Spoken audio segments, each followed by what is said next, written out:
Funny that it's Essendon player testing positive or something, isn't it? Pull your finger out of your ass. Jeez. This is my first ever football jumper. My three votes, I should say. My three goats. My three votes for Charlie. Oh, top of the world, mate. What a time to be alive. I look a bit like Nickel Bellic from GTA 4, I feel, with this. That could get dangerous. Hello, everyone, and welcome to episode 66 of the Pressure Point podcast. Bit different this one. We're side by side as unusual. opposed to being looking directly at each other, but it's good. It's different, and we won't even have to keep it like this, I reckon. Well, it feels like we're on a panel show, doesn't it? A bit of Fox Footy about it. So yeah, no, it's good. It's a different episode tonight. We've got a very special guest. We've got presenter and reporter for Fox Sports and host of AFL Tonight, Kath Loughnan. Welcome to the show. Thanks, guys. Thanks for having me on. I'm loving this podcast. I like the opening tune and the little backdrop you've got in there in this studio. So, no, pleasure to be on. thank you very much. Yeah, it's tough when you're a local at-home podcast. You try and do what you can. So I think we've done quite a good job. We're pretty impressed with it. But very professional. Thank you. How's life been for you? Obviously, the last couple of years we've been going through a pandemic and all the rest of it. How's life been for you as a reporter?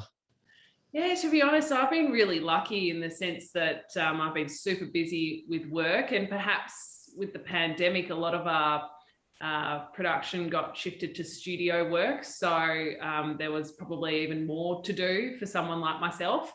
So yeah, my workload increased a lot, which was really great last year when we were going through the stage 4 lockdown in Melbourne, because I was so distracted and busy with work, and I was lucky I got to leave the house. Even that was a luxury back in those times. And it's kind of the same this season. I mean, it's been so interrupted with COVID yet again. So I've been doing heaps out of Fox Footy in our Melbourne studio. But we still have the luxury of being able to go to the MCG and Marvel Stadium, which you certainly don't take for granted anymore. So, no, I've been very fortunate in this pandemic. And I think, anyone who can say that they've still got a job is lucky in a way.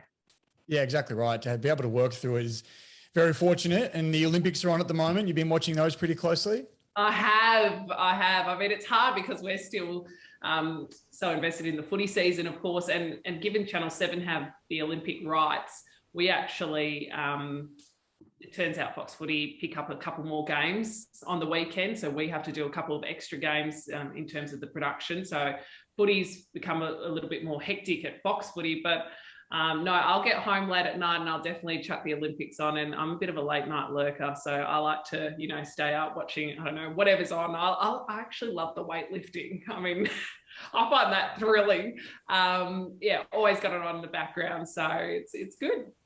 I think the faces they pull during the weightlifting are pretty funny as well. If there's a reason to watch, I think that's definitely one of them. It's great. I mean, that's what you love about the Olympics, though, isn't it? That you have no interest in some of these sports in your everyday life, but then the Olympics rolls around and you become this heavily invested supporter of the sport, and you're so invested in the Australian athletes competing in it. I haven't heard of some of these athletes leading into the games, but now all of a sudden you're across it all and you're an expert in weightlifting or gymnastics or whatever. So I think that's the fun of the Olympics, is you just get invested for a good fortnight and then just wait. The countdown begins for the next Olympics. Yeah, absolutely. Well, just probably 20 minutes before we started recording, Marcus and I were watching, was it rock climbing? Yeah, the rock climbing. So that's that's one of the new sports. Yeah. I know. It's crazy. Yeah, we've actually been lucky enough to do this Tokyo Daily podcast News Corp have been doing. So Nick Rewalt and myself have done a couple of episodes. So I've been keeping a close eye on the Olympics for that as well. But yeah, we were talking about that, the new sports, skateboarding, like a 13-year-old won gold the other day. And then the surfing, so overdue, the surfing to be at the Olympics. So that was pretty cool to see as well. Yeah, absolutely. Absolutely. All right. Well, we'll get into you and your career to date, and I guess we'll start from the start and your early days in sport journalism and why you wanted to get in there and how it all started, really. I was pretty happy talking about the Olympics, to be honest. We can go back to it if you want. Back to the start. Where was it? I grew up in Perth in WA, obviously. Why did I say that? Of course, you guys know that Perth. You learn something every day, so someone might have learned something there. Yeah. So I studied journalism at Curtin University. I did a semester over in the States in California, and came back to Perth with one semester to go. And I'm not going to pretend that I was this dedicated student. I was pretty poor throughout my journalism degree, but then got home from the States, and I had a good time in the States, went and traveled, partied, whatnot, came back and thought, okay, now I'm serious about my career. And the last semester was where you did work experience. And I did a couple of weeks at different places, but one was Fox Sports News in Sydney. And so I went over there for a week of work experience, and then I don't know, I must have shown them something, because they offered me some freelance work if I was going to relocate to Sydney. So I decided to move to Sydney, and, you know, it was a bit risky at the time. I think I was 20, and there was no contract. It was just freelance work. So they could drop me or hire me. So I took a bit of a risk, but I think that's what you've got to do in the early stages of your career, is take a bit of a gamble. And if you've got the right attitude and work ethic, and you show respect to those in the industry who are clearly above you, you'll find a way. And so, yeah, so I moved to Sydney at 20 and joined Fox Sports News, and that's just kind of evolved to where I am. So I did start in that newsroom kind of industry, but never really had the desire to be, say, a Tom Morris or a Sam McClure or Caroline Wilson, where you're trying to, you know, you're creating contacts and you're trying to break news and decide who's going where. Sorry, I'll just turn that off. And I never really had that. That wasn't in my personality. But then I started doing boundary for the AFLW when that began. Fox Footy knew I was in Sydney, and they said, do you want to do the GWS Giants AFLW games? And so I started doing a bit of boundary work and realized, the live sport is really where I want to end up. But, you know, those jobs are really hard to come by, and there's not many in the industry. So news was a great way to work my way up to that. And then obviously Fox got the cricket rights. So I started doing boundary with Big Bash and eventually Test cricket and ODIs and all the different sorts of formats and cricket that Fox Cricket has. And then moved to Melbourne and joined Fox Footy, and have been doing Fox Footy in the winter, Fox Cricket in the summer, and I really am where I want to be right now, in doing footy in the winter and cricket in the summer, and doing boundary and hosting. And that's the beauty of being at a sports network, is that there are so many shows, so many games, there are so many options and things for you to do. I'm not working at, say, Channel 7 or Channel 9 or Channel 10, where they've got, you know, the news, and then they've got their reality TV, and then they've got the cooking show and stuff like that. It's just purely sport at Fox. And that's what I love about it most. I feel like you really are producing and delivering the best sports product for your nuffies that, you know, anyone could dream of. And that's what I want to do, is to do every game, every moment justice. And I think Fox Sports definitely does that. That was a really, really long answer. I'm sorry for that. That's fantastic. It's lots of those long answers, so keep them coming. I could just see you two just nodding and smiling, and I was like, God, I need to wrap this answer up. We're just taking it all in. We love it. That was really good. I guess following on from that, I guess what was that big story or that big event in your career that really saw it take off and really propelled you to sort of where you are now, and really got you on that path to I guess Fox Sports at the end of the day? Yeah, that's a really good question. I think there are definitely, for example, the first moment that comes to mind is when I was asked to read Fox Sports News for the first time. So to anchor the Fox Sports News Bulletin. That to me now probably doesn't feel like such a big deal, but it really was back then. And it was actually the boss my boss at this current moment, he was my boss back then. So we're talking, 8 years ago, and he was the one who gave me that first opportunity. So though it was crucial, because he gave me that, threw me in the deep end a little bit, saw I could do it, and has since been, giving me opportunities, mentoring me and helping me get to where I am today. So yeah, reading that bulletin, I think I was 21. I was really young and I was so nervous. I remember it was a 4 o'clock bulletin on a Saturday afternoon and I was shaking. I was so nervous. It was all auto cue. Like it wasn't that daunting now that I think about it, but back then it really was. And it was a huge opportunity and luckily it all went well. And then since then, there have just been little, you get given these opportunities, which you can't stuff up. And if you stuff them up, you're probably not going to get an opportunity like it again, or at least not for a very long time. So for example, when you put on the boundary for an AFL, men's game, or, in my case, I started with the women's footy, that's a big deal. You can't stuff that up. Or for example, when I was put on Test cricket for the first time, that was a really big deal. And I think probably in answer to your question, that was the moment that my career started to really change, because Test cricket, such a big deal. Fox are the world feed for Test cricket. So our feed, when we say world feed, that means our feed goes out to the world, whereas Channel 7's feed is just to within Australia. So it's a big deal. It's a big production. There's huge pressure and you don't want to stuff it up. You want to do the best job possible. So perhaps doing Test cricket for the first time was a bit of a game changer in terms of my career, because I was able to prove to people I can do it and I'm not going to let you down. Since then, I've perhaps done more and more with Fox Footy and Fox Cricket. But yeah, they're really daunting opportunities when they come along, because you so badly want it, but then the nerves kick in and you've got to nail it. And when you do nail it, it's one of the best feelings. Like that's the adrenaline pumping kind of feeling you get from television. And when you stuff up, it doesn't feel too great at the time, but you learn from it and you move on. Oh, absolutely. Well, speaking of daunting, is it true that one of your first days out on the boundary, your boss said to you, if you stuff this up, that's probably it for you, and if you get it right, then your career might take off? Did that happen? Yeah, that was the Fox Sports News bulletin, actually.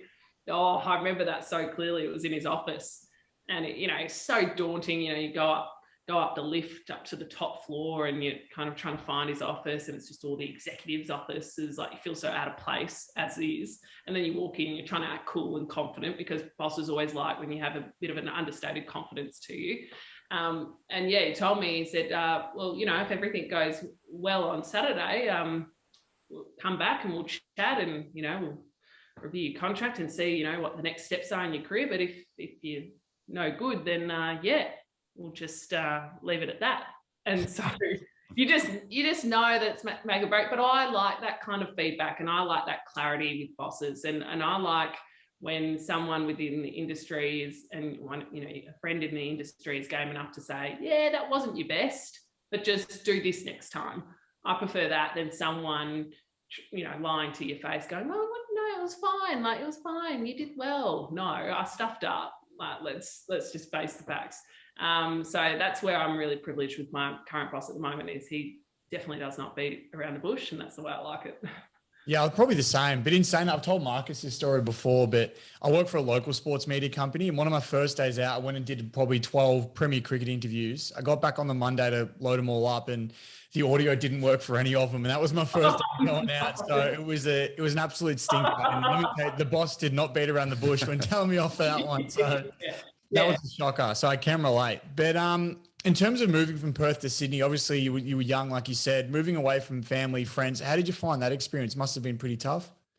Yeah, I think though I was really, I'm the youngest of 5 children, and my parents have always just encouraged us to go for it, go live your life. Mum had all of us 5 kids by the time she was 28. And I think she never would say to us that she regretted it, but she always just drilled into us, go travel, go see the world, go party, go do everything you want to do before you have kids, because once you have children, their needs and wants forever come before yours.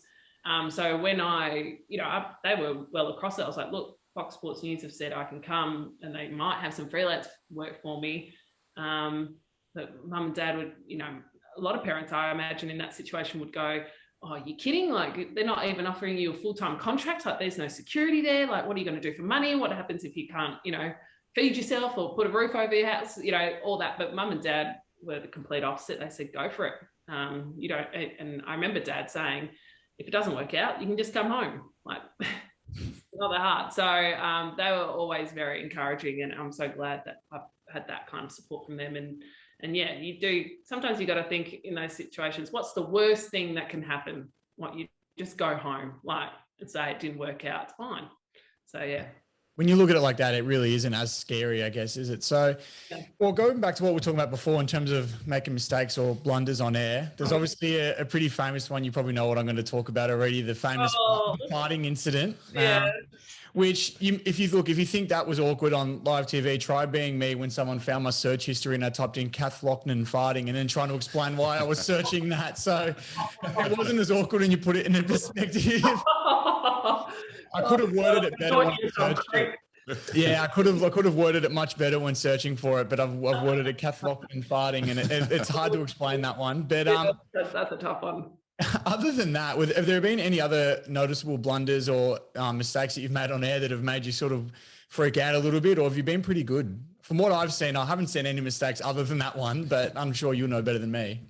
Yeah, no, yeah, that one's the worst one. But in saying that, it's funny because you realise how far you've come in the sense of, if I was to say farting, so I said farting instead of fighting, and to this day, whenever I have to go to say fighting, I really do stop and make sure I say fighting. Like, I'm always, it's in the back of my mind. But I think if I was to make that same mistake today and said farting instead of fighting, I would literally laugh it off on air, take the mickey out of myself and move on. And if it became a viral meme or something, I wouldn't really care, because I think it kind of shows your personality. Now, if you stuff up and you take the mickey out of yourself, you almost, I think viewers kind of warm to that. Whereas back in the start when I did that, I think, yeah, that was one of my first bulletins. I was so mortified. I thought it was career over. I actually didn't realize I'd said it at the time, so I just carried on reading. I didn't even know I'd said it. But if I knew I had said it, I probably would have really freaked out, and it would have been a car crash. It would have been awkward TV. But I think definitely with experience, you learn to roll with it, and also take those opportunities to show your personality. You know, there are times, particularly now on Saturday Stretch, the Saturday night show I do with Brad Johnson and Jordan Lewis on Fox Footy, there are so many times when I've stuffed up or Jordan stuffs up, Jono, and we all just take the mickey out of each other, and it's actually a nice laugh and break up in between the serious footy chat. So yeah, I see it now as an opportunity to show personality, but I think that only comes with experience, because obviously when you're starting out in the industry, your mindset's almost don't stuff up. Whereas when you're experienced, you don't ever think like that. Oh, don't stuff up. You're never thinking like that because you're really confident and experienced, and you're just a professional and you know how to get the job done. So it really does come down to experience. And whenever someone asks me for advice or whatever it is, I always say, just take your time. Don't rush to get the dream job, because when you've got it, you want to be your very best and you want to absolutely nail it. And experience is so key in that, because it makes you relaxed on air. It makes you, it encourages you to show your personality, and essentially it brings out the best in you. Yeah, absolutely. I'd have to agree with that. I mean, obviously this podcast, it's pre-recorded so we can edit whatever we want. But when we first started, I remember I kept saying disposal efficiency instead of disposal efficiency. And just because I was nervous being in front of a camera for the first time, and, you know, Marcus started making fun of me for it while we were recording. And then, like you said, you brush it off because you're having a laugh and you're more relaxed, and yeah, your personality does get to shine. So that was a big bonus for us. One of the coolest parts of your job, and the part that I envy probably the most, among other things, is the amount of athletes that you get to interview and speak to. Do you ever get starstruck still? I mean, you've been doing it for so long now. Do you still get starstruck at times? Yes, definitely. Particularly with international sports. So, for example, international cricketers. That's definitely, those are the starstruck moments. But still, unfortunately, you do get a little bit used to it the longer you work in the industry. But I definitely remember starting with Fox Cricket and, you know, Shane Warne's all of a sudden your colleague, or Adam Gilchrist or Mike Hussey, and that is pinch yourself kind of stuff. Footy-wise, like for me, I grew up a Fremantle fan. So when I all of a sudden started working with Matthew Pavlich, I was just thinking like, oh my God, how is this my life? Like I remember being a little girl cheering at Subiaco Oval, always looking at Pav and thinking how enormous his thighs were. And always like cheering for him to kick a goal. Like I loved Matthew Pavlich. And now he's one of my Fox Footy colleagues. That's awesome. So yeah, and definitely, sometimes even you just forget how big and athletic footballers are. And you just, when you go to the MCG or Marvel Stadium and cover a game and you see them up close for the first time in a while, you are just amazed at what elite athletes they are.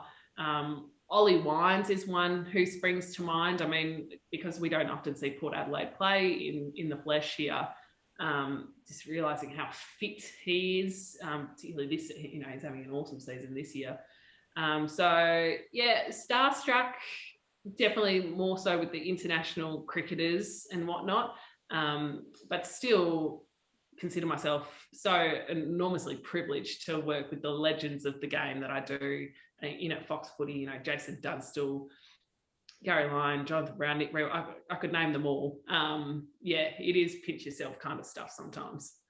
Yeah, absolutely. Well, I've spoken about it with Marcus 100 times before. And speaking of, ex-players and all that, I mean, if I met Matthew Richardson, being a Richmond fan, I would lose it. I don't even know what I would be able to. I wouldn't be able to speak properly. So, but speaking of players like Pav, and Richo does it as well, there's obviously a lot of ex-players that are in the media industry at the moment that sort of transition through. Did you ever find yourself having to compete against these sort of blokes when making your way up through your career, or did you sort of back yourself in and find your own way in without having to worry about what they were doing? Yeah, that's a really, really good question, because I was talking to someone about this the other day. When I started out in the media, I saw all my strengths as weaknesses. So I looked at the past players and past coaches and thought, I've never played the game like them. I've never coached the game like them. I've never worked inside the four walls of a football club. I don't know what that lingo means. I can't read the game as well as them. I was so insecure about that and saw that as massive weaknesses. But then over time, I've realised, well, that's not my role. That's not my role on Fox Footy. And my strengths are actually, I see now my weaknesses as strengths, because 99% of Fox Footy viewers can relate to me in that we don't know what it's like to play in a grand final. We don't know what it's like to win a premiership. We don't know what it's like to be an AFL footballer. So over time, with experience and also building credibility and respect from viewers, they know now that I know the game and love the game and that I do my research.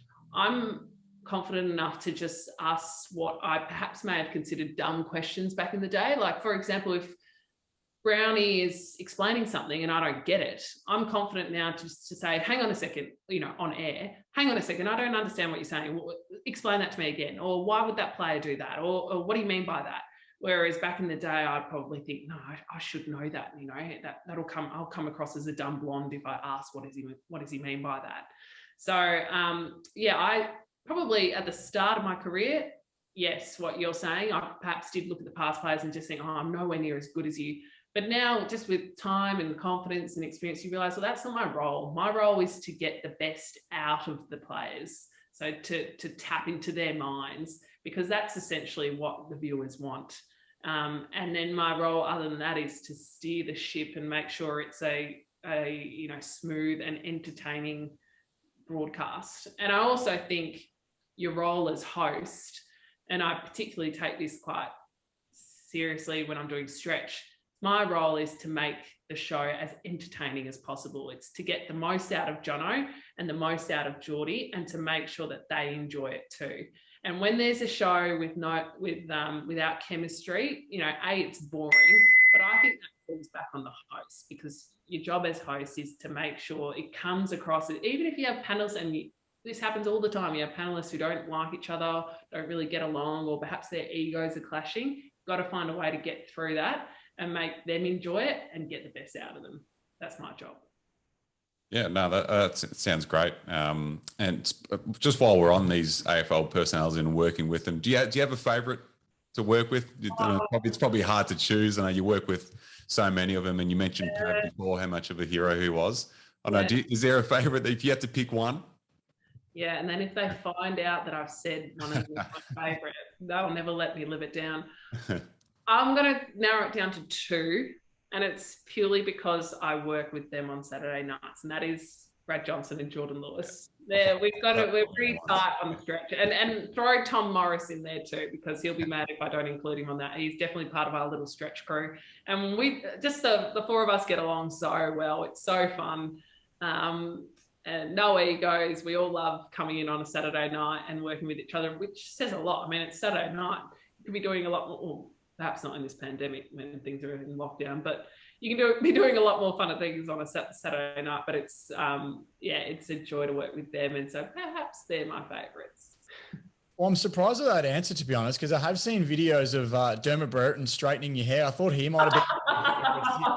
Is he a good hairdresser? Has he got a potential career after the media if that doesn't pan out? He's so funny. Every time I walk in, he'll look at me and go, "Good day, chick," and I'll just go right back to him. I'll say, "Good day, toots," and then we just talk gibberish. He's a ball of fun, Derm, and he brings such a good vibe to Fox Footy. And I tell you what, if you want a bit of behind the scenes goss, this isn't really goss, but just a fun fact. That man eats so much. He eats food that you just like. He is a machine when it comes to food. He will walk in with a big bag from Coles or wherever he's been, and he'll have those Buller ice creams, like those packs of Buller ice creams. He'll demolish them within an hour. He'll eat all 8, and you think like, if you're gonna go a 8-pack of ice creams, why don't you go like a connoisseur, like cookies and cream or something? But he buys those Buller ones, loves them. He'll have a packet of Clinkers, packet of those pineapple lollies. Like he has a massive sweet tooth, and I always say to him, you should be the size of a house. Like how he's still relatively fit and trim looking, it blows my mind. But he's not afraid to get on the tools and straighten my hair if need be. He's a real team player. So I can't believe that. He's an extremely good Nick for someone that eats as much as you're saying he does. I know. And not to call him old, but someone his age metabolism normally slows down a fair bit. Yeah, I know.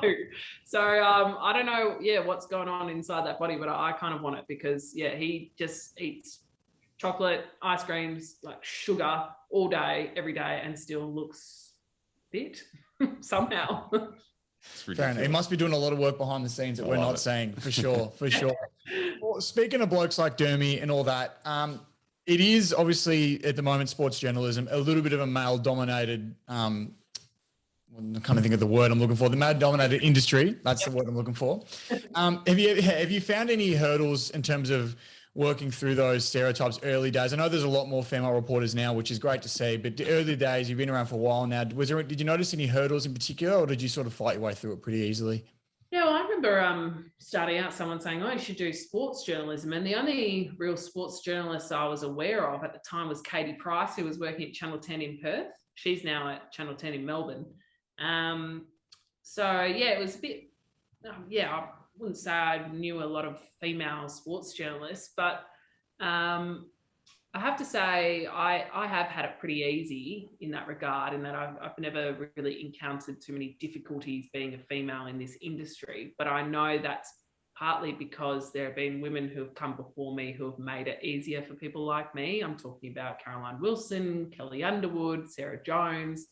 Those women have really paved the way for it to be totally acceptable to see females talking about footy now, and to be on Fox Footy or on a radio broadcast or online, whatever the role is. It's so normal now to have women involved in footy, which is great.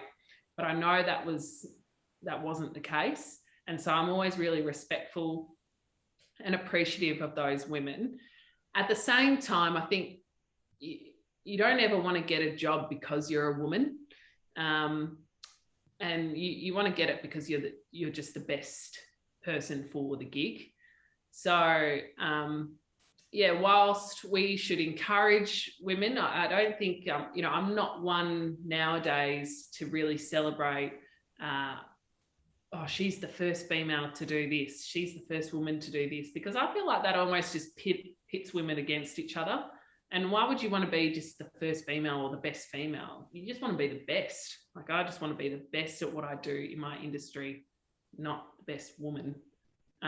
So yeah, it's a really interesting conversation, because of course we want to support each other and you know, get behind sisterhood, but at the same time, you know, do we really have to make such a big deal about gender? I think we should just, yeah, if we really want equality, if we're going for this gender equality mission, I think perhaps the next step is to not play the female card and just try to be the best, full stop.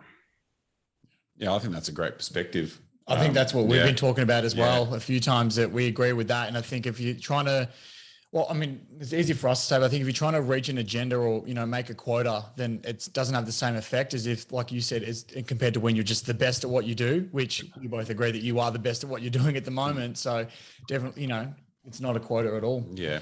And just while we're on the women's side of things, what are your thoughts on the AFLW coaching landscape at the moment? I know there was a bit of talk this morning around there's no women coaches at the moment, and Nikki Dale just got the St Kilda one, and there was a bit of talk around that this morning. What are your thoughts on it? Do you feel like there has to be? I mean, just given what we were talking about before, it should be the best person for it. But do you feel like there should be more of a female presence in the coaching ranks? I think ideally, yeah, of course we want female coaches, but do you give the female the gig over a man who might be more qualified and might be more successful? I don't know. You know, that's the difficult part of it all. You also hear sometimes, you know, murmurs of women who don't want to deal with AFLW and want to just get into the men's programs. And you think, well, you know, does that help? I don't know. Like, shouldn't you just be taking any opportunity? Not any opportunity, but you shouldn't disregard the AFLW and just think you're better than that.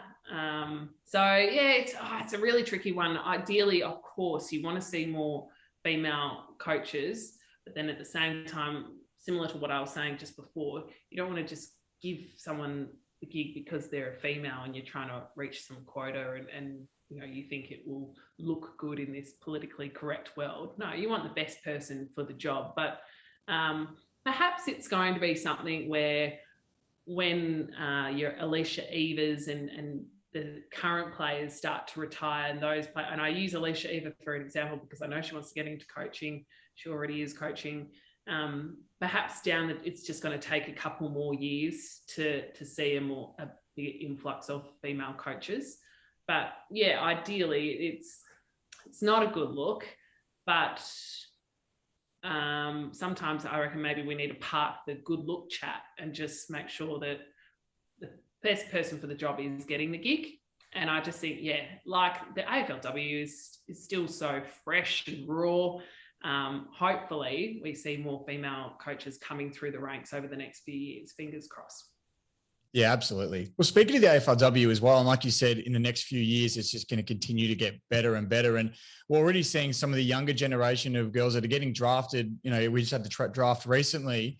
Yeah. A lot of these girls have played football from a young age compared to some of the older girls that had to transition from other sports. So the talent already, I mean, Ellie McKenzie is the one that stands out for me. Obviously number one draft pick last year, went to the Tigers and she looked unreal. And it was because she's been playing her whole life. So you can just imagine the talent's only going to get better and better from there. And I guess with good talent will come better coaching as well. So the best coach for the job is definitely going to be able to take on the best talent. Yeah, and now younger girls are seeing that AFLW is a thing. I mean, think back to 5 or 6 years ago, like the AFLW didn't even exist. So now younger girls are watching the competition on 7 and on Fox Footy and thinking, oh, okay, maybe I want to try footy. And yet from a young age, and as you said, the talent's just going to get better and better. It's going to get more and more competitive. And it's funny, in the first year of doing the AFLW, there were so many athletes, and there still are, where you go, oh, so you chose footy over cricket, or you're still juggling footy with tennis or whatever. There's so many dual athletes, whereas that's going to fade out. You can tell already, because these girls who are coming through are just diehard footy footballers.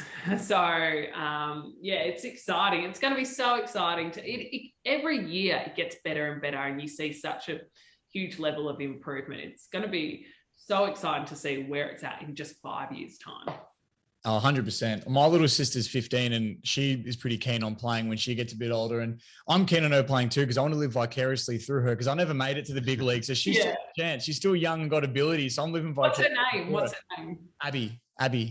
Okay. Last name? DeLuca. Abby DeLuca. Watch out for her. Oh, the name even gets me thinking she's going to be a star. That's it's Abby DeLuca for the Richmond Tigers. She'll be in the yellow and black. Don't you worry about that. I remember that name. Absolutely. Alrighty. Well, I'm sure as you heard in Tom's interview last week, we're on a segment called the Pressure Cooker, where we'll ask you a few quick fire questions, and first thing that comes to your mind, feel free to yell it out. So we'll get the intro running and we'll get stuck into it.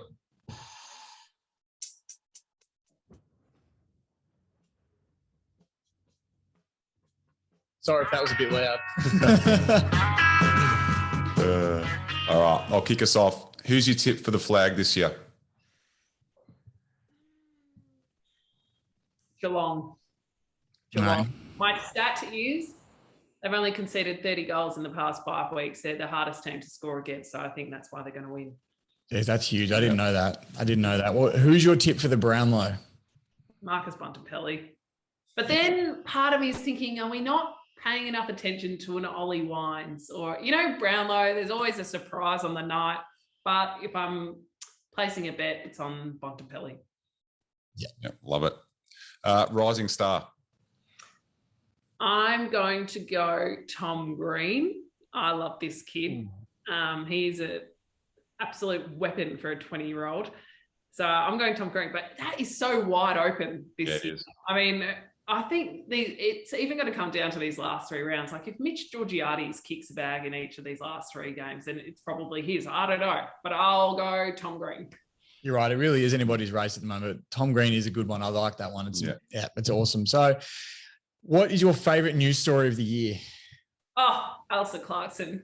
It was so messy. It was so juicy. You had so many big egos going at it. It was even juicy from a media perspective because people were saying Caroline Wilson's so off the mark and she's so wrong. And then she just, maintained her stance and came out the absolute winner because she was right all along. Same with Sam McClure. Tom Morris even copped it a little bit with some of his reports, but incredible journalism from Caroline Wilson and Sam McClure. So that was really interesting because I'm a bit of a journalistic nerd like that. But then just the story, I mean, Alistair Clarkson, the greatest coach of all time, and you're flicking him because Sam Mitchell's come to you and said that Collingwood are interested in me. Like, I think it's been an unreal story. I still can't believe that Clarko's going and Sam Mitchell's coach as of next year. Puts enormous pressure on Sam Mitchell, doesn't it? Yeah, absolutely. That story it's ridiculous. It's hard to realize what actually happened on Friday, how messy that ended up getting. And I'm so excited to see how Sam Mitchell goes because I do think he will be a fabulous coach. And if he succeeds at Hawthorn, well, wow. Yeah. What a story that is. Exactly. Watch how the story turns around if he does well. Yeah. It'll be Hawthorn uses for doing this. So. Everyone will be praising Jeff Kennett. All right. Who do you think will take the 8th spot that no one wants? Yeah, no one does want it, do they? I'm so surprised Fremantle are currently in 8th spot. I think GWS should. I really think GWS should. The return of Toby Green as well really helps. I'm going to go GWS. Absolutely. All right, then last one. Which sport do you prefer covering, if you're allowed to say this, footy or cricket?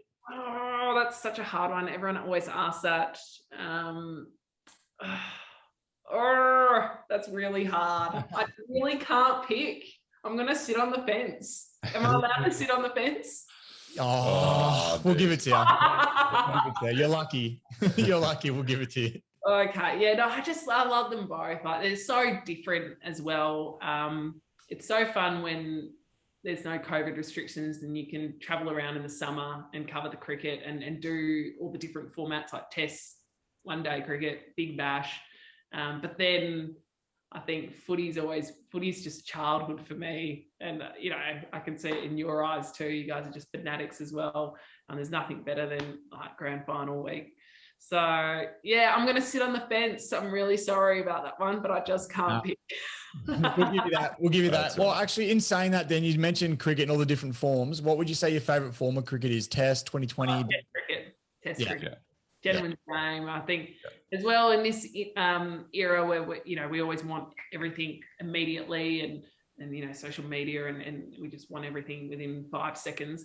I love Test cricket. No, you're gonna have to wait 5 days for a result here. It's the drama, all the different storylines, the battles within the battle. Yeah, Test cricket for sure. And Ashes series this summer, how good? Yeah, huge. Exactly. Very excited for that. Looking forward to it. We're going to take a cricket spin this summer too on the podcast, so it's something new for us as well. Okay. Well, maybe I have to come back for the cricket. Yeah, absolutely. We know where to find you now, so we'll definitely get you back on. Hey, thanks for having me on as well. It's been really fun and it's so cool what you guys are doing. I love podcasts, and when you look at the age demographics of people who listen to podcasts, they're only going to get bigger and bigger and be around for a very long time. So you guys have got in early here. Yeah, no, we're loving it. It's been great, and we get to talk to some great people as well, and it's good for a lot of our mates. Love it and listen to it every week, and it's good for them too. And yeah, no, it's good fun. I'm glad we did it. So, but yeah, I guess on that note, we'll end it there and we'll wrap up. And we really appreciate you coming on, Kath. Really thankful for your time, and it was a great chat. And we hope you enjoyed it as well. Yeah, for sure. I didn't even ask you guys. So you're Richmond. Who's your team? I'm Carlton. Oh. So we're both fighting for the 8 at the moment. Oh, tough season. What do you think about Teague? Geez, this time last week I thought he was gone and I wanted him gone, but then the performance on Friday night said otherwise. So I don't know. This is going to be a big 3 weeks for him, that's for sure. Would you like Ross Lyon or Alistair Clarkson? Oh, definitely Clarkson. That's what makes it really hard. But we're in the same situation when Malthouse was available, and look what happened there. So, so I don't know. It's going to be a big 3 weeks. I think it's if we can have a good 3 weeks, I think Teague stays, but who knows? Let me tell you, if there was ever a club that goes through emotional roller coasters, it's Carlton. You win 1 week, everybody wants the coach to stay. You lose the next, they want him gone. It's not healthy to be a Carlton supporter, that's for sure. I just completely gatecrashed your podcast too and started asking the questions. So I'll get back in my box and let you guys wrap up. No, we love it. We love it. We're on the other end for the first time. It's good. No,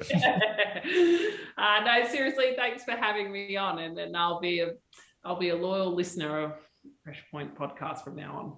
Oh, that means a lot. Thank you very much. Appreciate your time. Yeah. Thanks, Kath. Thanks, guys.